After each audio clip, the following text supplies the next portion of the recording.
जी हाँ, नमस्कार। News letter के साथ हाजिर हूँ मैं राकेश रंजन। बिहार में सियासत गर्म है, बहुतेरे बातें हैं। तो शुरुआत वहाँ से, लेकिन आगे बढ़ते हुए बात गंभीर मसले पर।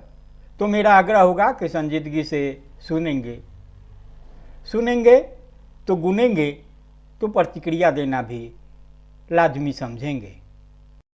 इस चिराग में न अपना तेल है न बतिहार। सत्ता की राह जिस तेजस्वी यादव के लिए आसान नहीं रही, उस राह पर चिराग पासवान जाना सिर्फ एक दीवा स्वप्न है। भाजपा जब खुद बिहार में मुख्यमंत्री नहीं बना सकी, तो चिराग को सिर्फ सपने ही दिखा सकती है, हकीकत नहीं। चिराग की पहचान कुछ जातिगत समूहों और बाहुबलियों के इर्द गिर्द ही घूमती रही है। जमीन पर हकीकत यह है कि धनबल से प्रायोजित सर्वे चाहे कुछ भी करे, लेकिन जनता अब भी सवाल पूछ रही है। सवाल कड़वा है, क्या लोजपा आज भी वही पार्टी बनी हुई है जिसकी पहचान रामविलास पासवान के समय में बन गई थी? तो चिराग पासवान न तो संसद में बिहार की आवाज बन पाए, न ही उन्होंने अपनी राजनीति को सकारात्मक दिशा दी। और जनता ऐसी राजनीति को पसंद नहीं करती जो सिर्फ दिखावे और नकारात्मकता पर टिकी हो। लेकिन आज मेरा मकसद चिराग की नीति नहीं है। आज बात होगी बिहार की शिक्षा की, उस शिक्षा की जो दम तोड़ रही है। नीतीश कुमार की मानसिक स्थिति को लेकर अब बाहें चाहे जितनी हो, सवाल कि एक सक्षम मुख्यमंत्री कैसे यह बर्दाश्त कर सकता है कि विश्वविद्यालय के शिक्षक 7-7, 14-14 महीने तक बिना वेतन के काम करें। बिहार शिक्षा परिसरों में भ्रष्टाचार बेलगाम है और अफसरशाही का रवैया इतना जाहिल और क्रूर है कि शिक्षक अपमानित महसूस कर रहे हैं। एक मुख्यमंत्री जब शिक्षकों की ऐसी दुर्दशा को याद करता है तो इतिहास उस पर उंगली उठाता है और बहुत सख्त उठाता है। तो क्या बिहार की राजनीति सिर्फ जातियों, गठबंधनों और चेहरों का खेल बनकर रह जाएगी? क्या शिक्षा जैसी नींव को ऐसे ही दरकिनार किया जाएगा? अब वक्त है सवाल पूछने का और जवाब मांगने का, वरना अगली पीढ़ी हमें माफ नहीं करेगी। तो अब आते हैं एक खास विश्लेषण पर। विश्लेषण है बिहार के वरिष्ठ पत्रकार, फिलवक्त पाटलिपुत्रा यूनिवर्सिटी में एसोसिएट प्रोफेसर हेमंत कुमार झा का। हेमंत लिखते हैं कि लालू प्रसाद जी से एक बड़ी राजनीतिक गलती यह हुई कि अपने शासनकाल के शुरुआती दौर में ही उन्होंने शिक्षक समुदाय को अपना आलोचक ही नहीं, बाकायदा अपना विरोधी बना लिया। लालू जी पहली बार थंपिंग मेजॉरिटी से नहीं बने थे मुख्यमंत्री, बल्कि इसमें कांग्रेस विरोध के नाम पर राजनीतिक जोड़ तोड़ की बड़ी भूमिका थी। भाजपा ने भी उनका समर्थन किया था। फ्लोर पर अपना बहुमत साबित करने के लिए उन्होंने भाजपा नेताओं से लंबी लंबी मंत्रणाएं की थी। किंतु उसी दौरान उफान पर आए मंडल आंदोलन ने बिहार में पिछड़ा उभार की जो लहर पैदा की, उसने लालू प्रसाद यादव को एक तरह का नायकत्व दिया और जल्द ही वे पिछड़ों के मसीहा कहे जाने लगे।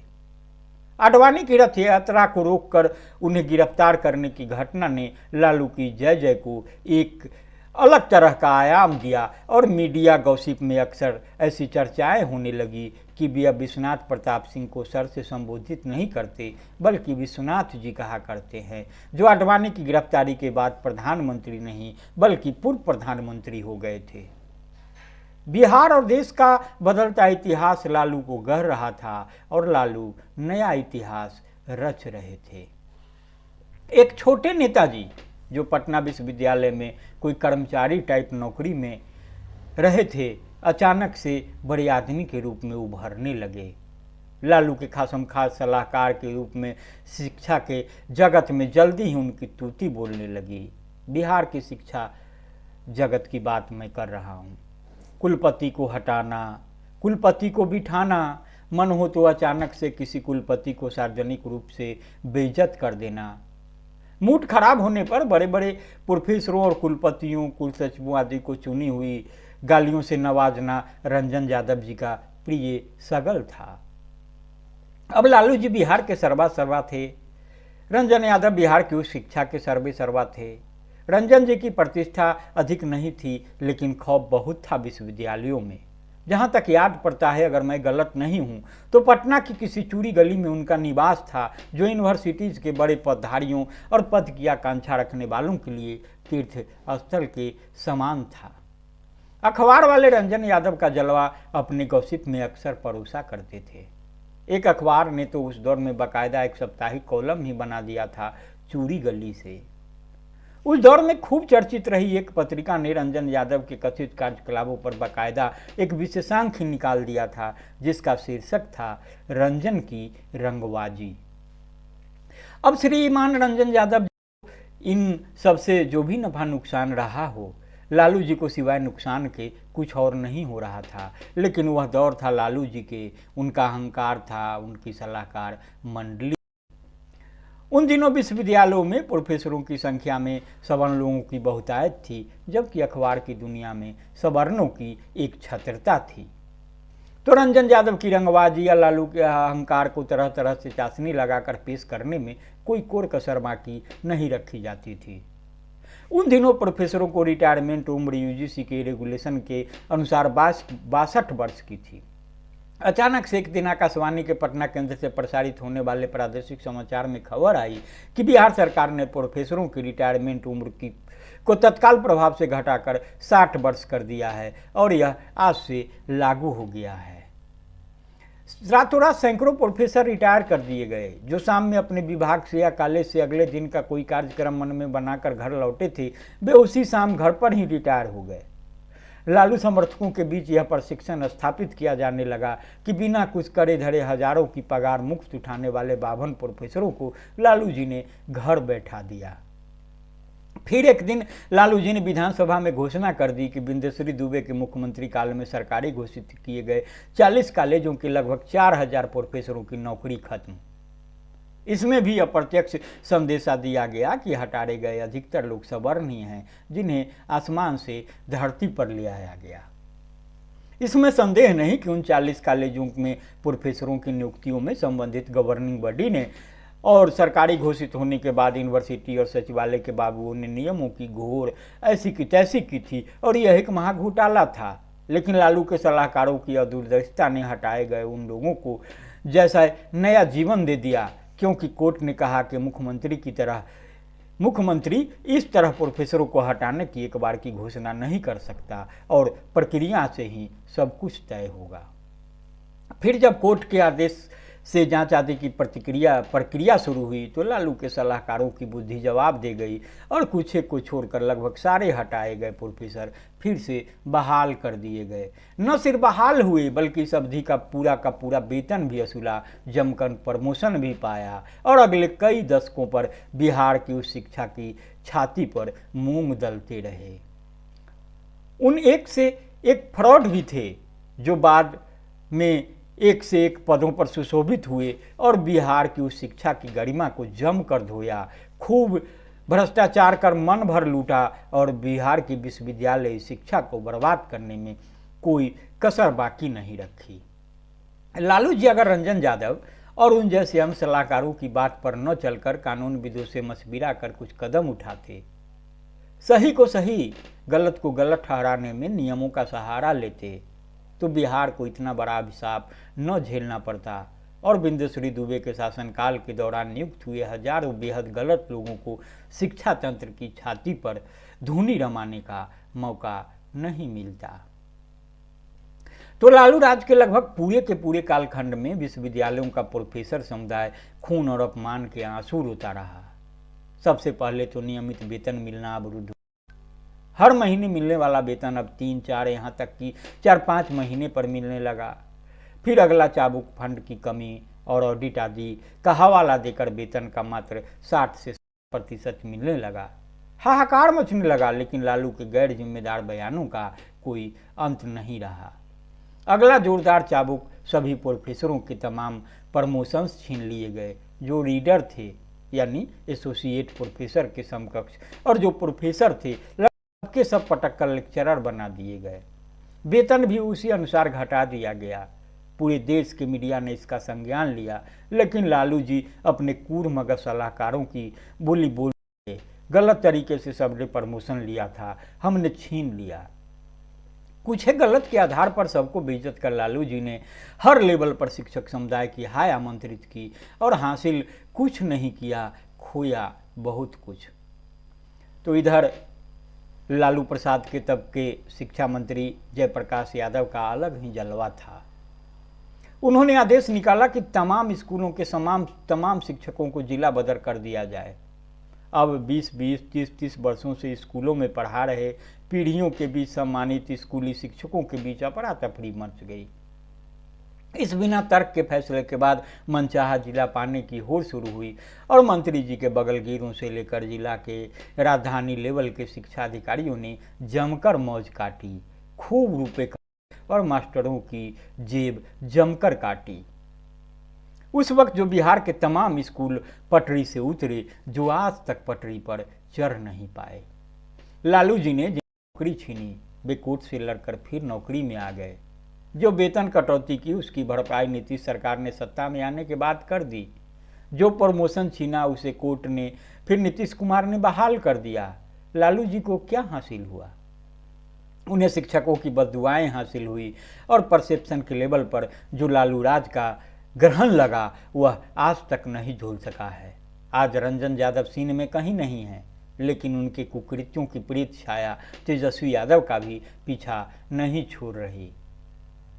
इतिहास में ऐसा कोई शासक नहीं हुआ जो शिक्षकों को अपमानित कर उनसे बैर लेकर सम्मानित हुआ हो। लालू जी पर भी यह दाग लगा और आज भी यह उनके साथ है। अब इस सब में उनका कितना एकांत दोष था, कितना उनके नालायक सलाहकारों का दोष था, यह बहस का विषय है। लेकिन जो कलंक लगना था वह पूर्ण रूपेण लालू जी पर लगा। आज तेजस्वी जी लालू की विरासत पर राजनीति के मैदान में हैं, तो इतिहास का यह कलंक उनका पीछा नहीं छोड़ रहा। अब उन पर निर्भर है कि कलंक की इस प्रेत छाया से वे कैसे जूझ पाते हैं। आसान तो बिल्कुल नहीं होगा यह। नीतीश जी के शुरुआती शासनकाल में तो सब कुछ ठीक ठाक रहा, लेकिन जैसे जैसे ब्यूरोक्रेसी के शिकंजे में बिहार का शिक्षा जगत आया, आज की तारीख में बदहाली का कोई अंत नहीं। विश्वविद्यालयों के शिक्षकों को ब्यूरोक्रेसी की काहली और अहंकार के कारण महीनों महीनों तक वेतन नहीं मिलता। किसी विश्वविद्यालय में तो 7 महीनों से वेतन नहीं मिला है और शिक्षक सड़क पर आंदोलित हैं। यहाँ तक कि जांच के नाम पर सैकड़ों नवनियुक्त शिक्षकों का 14-14 महीने से वेतन अवरुद्ध है। यह इंतहा है प्रशासनिक अराजकता की। यह क्रेडिट नीतीश जी को ही दिया जाएगा कि उनके शासनकाल में विश्वविद्यालयों में भ्रष्टाचार चरम पर पहुंच गया और प्रशासनिक अराजकता ने नए रिकॉर्ड स्थापित किए। कॉलेजों में नियम विरुद्ध अवैध प्रभारी प्राचार्यों की नियुक्तियां जमकर होने लगी और इन अवैध लोगों ने परिसर की गरिमा को ताक पर रखकर सिवाय निर्मम और निर्लज लूट के कुछ और नहीं किया। यह नीतीश राज के भ्रष्टाचार के प्रति जीरो टॉलरेंस का मजाक है कि कोई अवैध प्राचार्य लूट मचाने में तनिक भी डरा नहीं और डर भी नहीं रहा।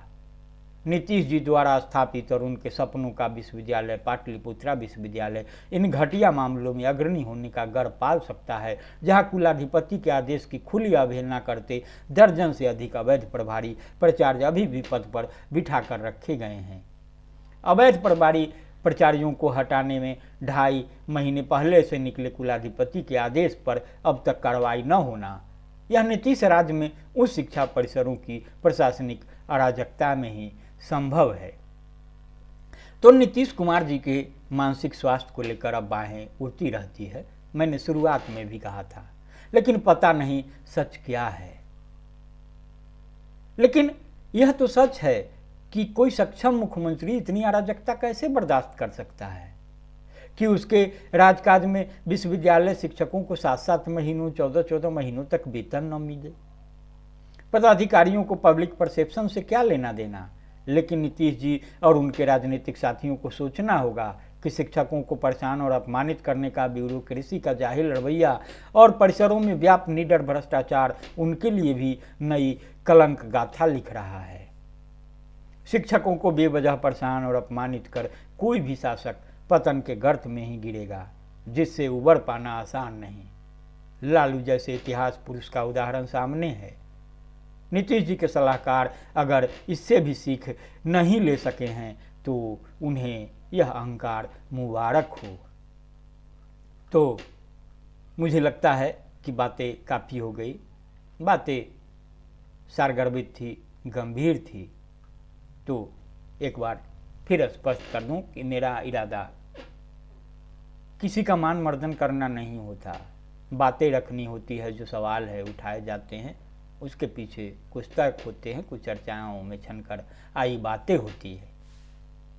तो बहरहाल संजीदगी से सुनने गुनने के बाद प्रतिक्रिया अवश्य देंगे, लाइक करेंगे, शेयर करेंगे। ऐसे ही गंभीर मसले के साथ जल्द हाजिर होऊंगा।